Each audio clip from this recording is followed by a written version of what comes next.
আশা করছি সবাই ভালো এবং সুস্থ আছো।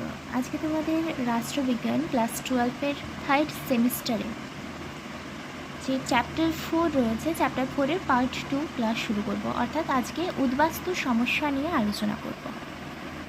জম্মু কাশ্মীরের ভারতভুক্তি। জম্মু ও কাশ্মীর দীর্ঘকাল হিন্দু শাসক ও মুসলিম সুলতানদের অধীনে ছিল। মুঘল আমলে এই অঞ্চলটি সম্রাট আকবরের অধীনে আসে। 1756 খ্রিস্টাব্দে সেখানে আফগান শাসন শুরু হয় এবং 1899 খ্রিস্টাব্দে রঞ্জিত সিংহ আফগান শাসকদের পরাজিত করে জম্মু ও কাশ্মীরকে পাঞ্জাবের শিখ রাজ্যের অন্তর্ভুক্ত করেন। তাই রঞ্জিত সিং অর্থাৎ জম্মু কাশ্মীরের শাসক রাজা রঞ্জিত সিং, সে কিন্তু জম্মু ও কাশ্মীরকে আফগানদের হাত থেকে উদ্ধার করে পাঞ্জাবের শিখ রাজ্যের সাথে যুক্ত করে দেয় বা শিখ রাজ্যের অন্তর্ভুক্ত। 1846 খ্রিস্টাব্দে অমৃতসরের সন্ধি অনুযায়ী ডগরা রাজা গুলাব সিংহ 75 লক্ষ টাকার বিনিময়ে কাশ্মীর লাভ করেন। ফলে ডগরা রাজা গুলাব সিংহ 75 লক্ষ টাকার বিনিময়ে কাশ্মীর লাভ করেছিলেন। সন্ধির শর্তানুসারে জম্মু ও কাশ্মীর ইংরেজদের অধীনস্থ রাজ্য বলে পরিগণিত হয় এবং গুলাব সিংহ বংশানুক্রমিকভাবে জম্মু কাশ্মীর শাসন করার অধিকার 1947 খ্রিস্টাব্দে ভারত স্বাধীন হওয়ার পর্যন্ত সেখানে ব্রিটিশদের আধিপত্য বজায় ছিল এবং তখন সেই রাজ্যের মহারাজা ছিলেন গুলাব সিংহের বংশধর হরি সিং, অমর সিংহের পুত্র হরি সিং। কাশ্মীরের রাজা হিন্দু হলেও সেখানকার অধিকাংশ জনগণই কিন্তু মুসলিম ছিল। তাহলে ভারত স্বাধীন হওয়া পর্যন্ত কাশ্মীরের অধিকার ছিল গুলাব সিংহের বংশধরের হাতে, অমর সিংহের পুত্র হরি সিং। এবার কাশ্মীরের রাজা হিন্দু হলেও সেখানকার অধিকাংশ জনগণই কিন্তু মুসলিম ছিল। রাজা হরি সিং অন্তর্ভুক্তিমূলক চুক্তির মাধ্যমে ভারতে যোগদান করে। কোন চুক্তির মাধ্যমে? অন্তর্ভুক্তিমূলক চুক্তির মাধ্যমে ভারতে যোগদান করে। কিন্তু পাকিস্তান সেই যোগদানকে ভারতের প্রতিরক্ষা ও হিংসতা বলে অভিহিত করে এবং কাশ্মীরের যোগদানকে অস্বীকার করে। এই পাকিস্তান কিন্তু মানতে চায় না। পাকিস্তান এটাই মানে যে ভারত জবরদস্তি করেছে বা প্রতিরক্ষা হিংস্রতার ফলে মানে বাধ্য হয়েছে হরি সিং ভারতের সাথে যোগদান করতে। ফলে উভয় দেশের মধ্যে কাশ্মীর প্রশ্নে বিবাদ শুরু হয়, যা সমগ্র এশিয়া তথা আন্তর্জাতিক রাজনীতির একটি গুরুত্বপূর্ণ বিষয়। কাশ্মীরের বিবাদ ভারতভুক্তিকে নিয়ে ভারত পাক বিবাদের বিভিন্ন দিক সম্পর্কে আলোচনা করা হলো। ভারতের স্বাধীনতা লাভ ও জম্মু কাশ্মীর। 1947 খ্রিস্টাব্দে ভারতের স্বাধীনতা লাভের সময় জম্মু ও কাশ্মীর ছিল দেশীয় নৃপতি শাসিত স্বাধীন রাজ্য। রাজার দ্বারা শাসন করা হতো। এই শাসক ছিলেন মহারাজ হরি সিং এবং প্রধানমন্ত্রী ছিলেন ডক্টর রামচন্দ্র কাক এবং রাজা ছিলেন হরি সিং। স্বাধীনতা লাভের প্রাককালে লর্ড মাউন্টব্যাটেন মহারাজ হরি সিংকে 1947 খ্রিস্টাব্দে 15ই আগস্টের মধ্যে ভারত কিংবা পাকিস্তানে যে কোনো একটিতে যোগদানের প্রস্তাব দেন। এই উদ্দেশ্যে 1947 খ্রিস্টাব্দে 15ই আগস্ট লর্ড ইসমাই শ্রীনগরে গিয়ে হরি সিংকে বোঝানোর চেষ্টা করে, কিন্তু সে ব্যর্থ হয়। অর্থাৎ হরি সিং না পাকিস্তানের সাথে যোগ দিতে চায় না ভারতের সাথে যোগ দিতে চায়। হরি সিংয়ের দ্বিধাগ্রস্ততা ও রাজ্যনীতি। কাশ্মীর ভারত বা পাকিস্তান কোন রাষ্ট্রে যোগদান করবে তা নিয়ে মহারাজ হরি সিং দ্বিধাগ্রস্ত ছিলেন। অর্থাৎ মহারাজ হরি সিং ভারতে যোগদান করবে নাকি পাকিস্তানে, কেননা হরি সিং ছিল হিন্দু আর বাকি কাশ্মীরের বাকি যারা ছিল তারা সবাই কিন্তু ছিল মুসলিম। সেজন্য হরি সিং দ্বিধাগ্রস্ত হলেন কি তার ভারতে যোগদান করা উচিত হবে নাকি পাকিস্তানে। কেননা তার ধারণা এই যে মুসলিম অধ্যুষিত পাক সরকার কাশ্মীরে হিন্দু রাজপুত রাজাকে মেনে নেবে না। তাহলে পাক সরকার সে যদি পাকিস্তানের সাথে যোগ হয় তাহলে সেখানে কিন্তু পাক সরকার হিন্দু রাজাকে মেনে নেবে না। আবার প্রজাতান্ত্রিক গণতন্ত্র ভারতেও কোনো বংশানুক্রমিক রাজার শাসন স্বীকার করবে না। তাহলে ভারত কিন্তু রাজার শাসনকে স্বীকার করবে না। প্রজাতান্ত্রিক গণতন্ত্র বংশানুক্রমিক যে রাজার শাসনতন্ত্র এটা কিন্তু ভারতও স্বীকার করবে না। তাই উভয় দিক থেকে ক্ষমতাচ্যুতির আশঙ্কার কারণে হরি সিং কাশ্মীরের স্বাধীন অস্তিত্ব বজায় রাখতে চেয়েছিল। অর্থাৎ পাকিস্তানের সাথেও যুক্ত হবে না, আবার ভারতের সাথেও যুক্ত হবে না। কিন্তু সেই সময় রাজনীতিতে প্রভাবশালী রাজনৈতিক দলের সভাপতি শেখ আবদুল্লাহ কাশ্মীরের ভারতভুক্তির পক্ষে জনমত গঠন করতে থাকে। অর্থাৎ এই যে শেখ আবদুল্লাহ ইনি কিন্তু কাশ্মীর যাতে ভারতে যোগদান করে, ভারতের অন্তর্গত হয়ে যায় সেই জন্য জনমত গঠন করতে থাকে। স্থিতাবস্থা সংক্রান্ত চুক্তি। 1947 খ্রিস্টাব্দে 12ই আগস্ট মহারাজ হরি সিং মেজর জেনারেল জনক সিংকে মেজর জেনারেল জনক সিংকে কাশ্মীরের প্রধানমন্ত্রী পদে নিয়োগ করেন এবং মাউন্ট ব্যাটেন পরিকল্পনা অনুযায়ী ভারত ও পাকিস্তানে উভয় রাষ্ট্রের সঙ্গে অপরিবর্তনশীল স্থিতাবস্থা সংক্রান্ত চুক্তি স্বাক্ষর করতে সম্মত হন। ভারত সেই চুক্তি স্বাক্ষর করেনি, কিন্তু পাকিস্তান এবং জম্মু ও কাশ্মীরের মধ্যে চুক্তি স্বাক্ষরিত হয়। অপরিবর্তনশীল স্থিতাবস্থা চুক্তিতে কিন্তু ভারত স্বাক্ষর করেনি, কিন্তু পাকিস্তান ও জম্মু কাশ্মীরের মধ্যে এটা স্বাক্ষরিত হয়। ইতিমধ্যে বিচারপতি মেহের চাঁদ মহাজন মহারাজা হরি সিংকে প্রধানমন্ত্রী পদে নিযুক্ত করেন। একবার প্রধানমন্ত্রী হচ্ছে জনক সিং, নেক্সট প্রধানমন্ত্রী আবার হরি সিং। প্রধানমন্ত্রী পদে নিযুক্ত হয়ে তিনি 1947 খ্রিস্টাব্দে 15 অক্টোবর প্রধানমন্ত্রী পদে নিযুক্ত হয়ে তিনি 1947 খ্রিস্টাব্দে 15 অক্টোবর ব্রিটিশ প্রধানমন্ত্রীর নিকট পাকিস্তান সরকারের বিরুদ্ধে স্থিতাবস্থা সংক্রান্ত চুক্তি লঙ্ঘনের অভিযোগ করেন, কেননা পাক সরকার কোনো কারণ ছাড়াই প্রয়োজনীয় জিনিসপত্র সরবরাহ এবং সিয়ালকোট থেকে জম্মু রেল পরিষেবা বন্ধ করে দেয়। কারণ ছাড়াই প্রয়োজনীয় জিনিসপত্র সরবরাহ করে নেয়, আবার সিয়ালকোট থেকে জম্মুর যে রেল পরিষেবা সেটাও কিন্তু বন্ধ করে দিয়েছিল পাক সরকার। সেই জন্য এই চুক্তি লঙ্ঘন করে দেয়, পাকিস্তান সরকারের বিরুদ্ধে স্থিতাবস্থা চুক্তি লঙ্ঘন করে দেওয়া হলো। এছাড়া গুরুদাসপুর, গিলগিত, পুঞ্চ, উরি, বারমুলা ইত্যাদি স্থানে আক্রমণের হুমকি প্রবলভাবে দেখা যায়, অর্থাৎ পাকিস্তান কাশ্মীরকে হুমকি দিচ্ছে। এটা কাশ্মীরে পাক আক্রমণ 1947 খ্রিস্টাব্দের 22 অক্টোবর পাকিস্তানের উত্তর পশ্চিম সীমান্ত প্রদেশের একটি বিরাট সংখ্যক জঙ্গি উপজাতি পাকিস্তানের সেনাবাহিনীর মেজর জেনারেল আকবর খান ওরফে জেনারেল তারিকের নেতৃত্বে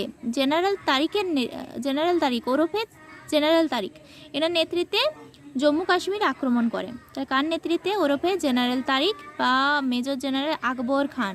ওকে, আক্রমণকারীরা উত্তর পশ্চিম সীমান্ত প্রদেশের অ্যাবোটাবাদ থেকে ঝিলাম উপত্যকা বরাবর অগ্রসর হয়ে উরি, বারমুলা, পুঞ্চ, ডোমেল ইত্যাদি স্থান দখল করে এবং ঘোষণা করে যে 26 অক্টোবর তারা শ্রীনগর মসজিদ ঈদ উদযাপন করবে। শ্রীনগরে যে মসজিদ রয়েছে মসজিদে ঈদ উদযাপন করবে 26 অক্টোবর। মহারাজার নিজস্ব সেনাবাহিনী ব্রিগেডিয়ার রাজেন্দ্র সিংহের নেতৃত্বে আক্রমণকারীদের বাধা দিলে যুদ্ধক্ষেত্রে রাজেন্দ্র সিং সহ তার সেনাবাহিনীর সকলকে কেটে টুকরো টুকরো করে দেওয়া হয়। 24 অক্টোবর আক্রমণকারীরা মহুরা বিদ্যুৎ কেন্দ্র দখল ও বিদ্যুৎ লাইন কেটে দেয়। এর ফলে সমগ্র শ্রীনগর অন্ধকারাচ্ছন্ন হয়ে পড়ে। প্রসঙ্গ উল্লেখ্য, বারামুলায় আক্রমণকারীদের আক্রমণ 1739 খ্রিস্টাব্দে নাদির শাহ দিল্লির আক্রমণের সঙ্গে তুলনা করা হয়েছে। তো বারামুলার আক্রমণ কোন আক্রমণের সাথে তুলনা করা হয়েছে? দিল্লি আক্রমণ, নাদির শাহের যে দিল্লি আক্রমণ তার সাথে তুলনা করা হয়েছে। অন্তর্ভুক্তি সংক্রান্ত দলিলে স্বাক্ষর। মহারাজা হরি সিং আক্রমণ দমন করতে ব্যর্থ হয়ে ভারতের কাছে সাময়িক প্রার্থনা করেন। আগের ক্লাসে এটা বলেছে। ভারতের সঙ্গে অন্তর্ভুক্ত সংক্রান্ত দলিলে স্বাক্ষর করতে সম্মত হন 1947 খ্রিস্টাব্দের 26 অক্টোবর। হরি সিং এর প্রধানমন্ত্রী মেহের চাঁদ মহাজন এবং জওহরলাল নেহরুর মধ্যে একটি সমঝোতা চুক্তি স্বাক্ষরিত হয়। কত খ্রিস্টাব্দে? 1947 খ্রিস্টাব্দে 26 অক্টোবর। সেই চুক্তি অনুযায়ী স্থির হয় প্রতিরক্ষা, পররাষ্ট্র ও যোগাযোগে 3টি ক্ষেত্রে জম্মু কাশ্মীর ভারত সরকারের কর্তৃত্ব মেনে চলবে। প্রতিরক্ষা, পররাষ্ট্র এবং যোগাযোগ 3টা ক্ষেত্রেই ভারতের নীতিকেই কিন্তু মেনে চলবে। এবার ভারতীয় সেনাবাহিনীর প্রেরণ ও অস্থায়ী সরকার গঠন 1947 খ্রিস্টাব্দে 27 অক্টোবর প্রায় 100টি বিমানে ভারতীয় সেনাবাহিনী শ্রীনগরে অবতরণ করে। 100টি বিমানে অবতরণ করছে, মানে কত প্রচুর সৈন্য। ভারতীয় সেনাবাহিনীর প্রচেষ্টায় বারামুলা, উরি, লেহ, লাদাখ ইত্যাদি স্থান দখল মুক্ত করে এবং কাশ্মীরের রাজধানী শ্রীনগরকে কিন্তু রক্ষা করে নেয় ভারত। মহারাজ হরি সিং এই সময় ভারতের একটি অঙ্গরাজ্য হিসেবে কাশ্মীরে থাকার ইচ্ছে প্রকাশ করলে ভারত সরকার শেখ আবদুল্লাহের নেতৃত্বে কাশ্মীরে একটি অস্থায়ী সরকার গঠন করে দেয়। মানে এই উদ্ধার কার্য হয়ে যাওয়ার পরে তবু কিন্তু 1/3 অংশ পাকিস্তানের কাছে চলে গিয়েছে, ভারতের কাছে 2/3 অংশ রয়েছে। কিন্তু এই যে উদ্ধার কার্য হয়ে যাওয়ার পরেও তখন কিন্তু মহারাজ হরি সিং চাইছে যে একটা দেশীয় সাধারণ ভারতের একটি অঙ্গরাজ্য হিসেবে থাকার ইচ্ছা যখন প্রকাশ করলো, তখন শেখ আবদুল্লাহ ওনার নেতৃত্বে কাশ্মীরে একটি অস্থায়ী সরকার গঠন হয়। অস্থায়ী সরকার মানে স্থায়ী নয়। ভারতীয় সেনাবাহিনী পাক হায়নাদারদের বিতাড়িত করে কাশ্মীরের প্রায় 2/3 অঞ্চল উদ্ধার করে, 2/3 অংশ কিন্তু উদ্ধার করে নেয়। ভারতীয় সেনাবাহিনীর এই অপারেশন বিশন বা অপারেশন ডাক নামে পরিচিত। এই যে অপারেশন, এটা অপারেশন ডাক নামে পরিচিত। 1/3 অংশ কিন্তু পাকিস্তানের কাছে চলে গিয়েছে, আর ভারতের 2/3 এটা কিন্তু ভারত উদ্ধার করতে পেরেছে। জাতিপুঞ্জ কাশ্মীরের সমস্যা প্রেরণ। এবার 1948 খ্রিস্টাব্দে 1 জানুয়ারি জওহরলাল নেহরু জাতিপুঞ্জের 6ষ্ঠ অধ্যায়ে 35 নম্বর ধারা অনুযায়ী নিরাপত্তা পরিষদের জম্মু কাশ্মীর পাকিস্তানের আক্রমণের বিরুদ্ধে অভিযোগ জানায়। ফলে কাশ্মীর সমস্যা আন্তর্জাতিক মাত্রা লাভ করে এবং এর ফলে কিন্তু সর্দার বল্লভভাই প্যাটেল কাশ্মীর সমস্যাকে জাতিপুঞ্জে নিয়ে যাওয়ার পক্ষপাতী ছিলেন। তিনি কিন্তু চাইছিলেন না যে কাশ্মীর সমস্যাটা জাতিপুঞ্জের কাছে যাক, কেননা জাতিপুঞ্জে বিষয়টি না নিলে ভারতীয় সেনাবাহিনী সম্পূর্ণ কাশ্মীর থেকে হায়নাদারদের বিতাড়িত করতে পারত এবং তা আন্তর্জাতিক সমস্যায় পরিণত হতো না। জাতিপুঞ্জের প্রচেষ্টা এবং যুদ্ধবিরতি। জাতিপুঞ্জের উদ্যোগে 1948 খ্রিস্টাব্দে 20 জানুয়ারি the united commission for India and Pakistan নামক একটি কমিশন গঠিত হয়। এই কমিশনে আর 3 জন মনোনীত সদস্য ছিলেন, যথা চেকোস্লোভাকিয়া, আর্জেন্টিনা ও ভারত। কমিশন 11 ডিসেম্বর 1948 খ্রিস্টাব্দে প্রতিবেদন দাখিল করে। এরপর কমিশনের প্রতিবেদনের ভিত্তিতে ও জাতিপুঞ্জের প্রচেষ্টায় উভয় দেশের মধ্যে 1949 খ্রিস্টাব্দে 1 জানুয়ারি যুদ্ধবিরতি ঘোষণা করা হয়। তাহলে যুদ্ধবিরতি ঘোষণা করা হয় কবে? 1949 সালে 1 জানুয়ারি। জাতিপুঞ্জে মার্কিন যুক্তরাষ্ট্র, ব্রিটেন ও ফ্রান্স কাশ্মীর প্রশ্নে পাকিস্তানকে সমর্থন করে, কিন্তু সোভিয়েত রাশিয়া ভারতের পক্ষে ভোট দেওয়ায় কাশ্মীরে পাকিস্তানের প্রাধান্য প্রতিষ্ঠিত হয়নি। পাক অধিকৃত কাশ্মীর। 1947 খ্রিস্টাব্দে 27 জুলাই ভারত ও পাকিস্তানের মধ্যে একটি যুদ্ধবিরতি চুক্তি স্বাক্ষরিত হয়েছে, যা করাচি চুক্তি নামে পরিচিত। ভারত এবং পাকিস্তানের মধ্যে যে যুদ্ধবিরোধী চুক্তি স্বাক্ষরিত হয়েছিল সেটা কিন্তু করাচি চুক্তি নামে পরিচিত। কিন্তু এর ফলে বাল্টিস্তান, গিলগিত সহ কাশ্মীরের অধিকাংশ পাকিস্তানের অধীনেই থেকে যায়। অর্থাৎ 1/3 অংশ যে পাকিস্তানের অধীনে থাকে, এর মধ্যে 2টি স্থান পড়ছে বাল্টিস্তান এবং গিলগিত, এগুলো কিন্তু পাকিস্তানের অধীনেই থেকে যায়। এবং উভয় দেশের মধ্যে কাশ্মীর সীমান্তে নিয়ন্ত্রণ রেখা বা LOC অঙ্কন করা হয়। কাশ্মীরের সীমান্তে নিয়ন্ত্রণ রেখা কিন্তু অঙ্কন করা হয়। কাশ্মীরের যে অংশ পাকিস্তানের অধীনে চলে যায় তা পাক অধিকৃত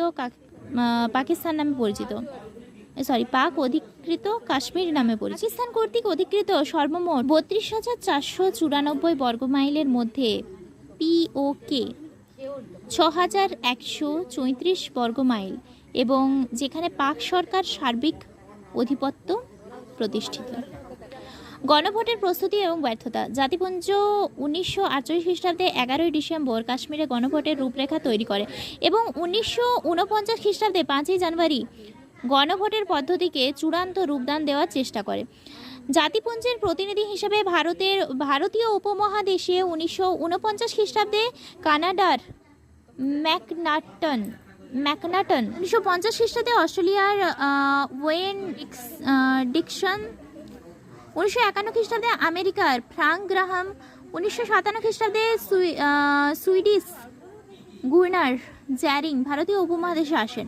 কিন্তু 1949 খ্রিস্টাব্দে যুদ্ধবিরতি চুক্তি পাকিস্তানের অসহযোগিতার ফলে সার্বিকভাবে বাস্তবায়িত হয় না। কাশ্মীরে গণভোট গ্রহণ করা যায়নি। ভারতের অঙ্গরাজ্য হিসেবে স্বীকৃতি এবং বিশেষ ব্যবস্থা। স্বাধীন ভারতের সংবিধানে কেবল 2টি ধারা জম্মু কাশ্মীর রাজ্যের জন্য প্রযোজ্য করা হয়, যথা 1 নম্বর এবং 370 নম্বর ধারা। 370 নম্বর ধারা অনুসারে ভারতের রাষ্ট্রপতি 1950 খ্রিস্টাব্দের সংবিধান জম্মু ও কাশ্মীর